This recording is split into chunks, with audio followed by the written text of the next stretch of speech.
Hello, and welcome to Hello Word. I'm Alex, your host, and today we're diving into one of the most essential parts of English, verbs. Since we're focusing on the C1 level, we'll explore how to use verbs more effectively to add precision, power, and depth to your language. So, what exactly is a verb?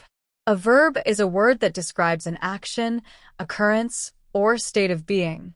Verbs are the heart of any sentence, bringing it to life and giving it direction. Common verbs include go, have, make, feel, be, and do, but there are countless verbs that can add richness and detail to what you're saying. Let's go over some examples. She completed the project ahead of schedule, where completed shows an action taken. Or, they seem excited about the news, where seem describes a state of being.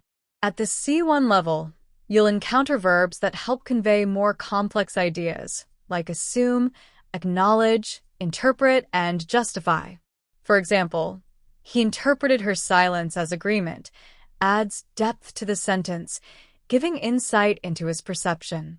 Or, they justified their decision with data, which shows reasoning behind an action.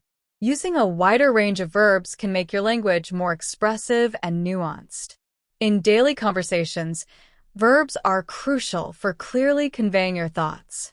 Imagine you're describing your day. You might say, I managed to finish all my tasks, or I appreciate your help. Or, if you're giving instructions, you could say, please review this document carefully. Choosing verbs thoughtfully can make your sentences more engaging and effective. Before we wrap up, I encourage you to practice using a variety of verbs to enrich your speech and add specificity to your ideas. Don't forget to subscribe to Hello Word and leave a review if you're enjoying these episodes. Your support helps others find the show, and we're always grateful for your feedback. Thanks for joining me today to explore verbs at the C1 level. Keep practicing, and I'll see you in the next episode.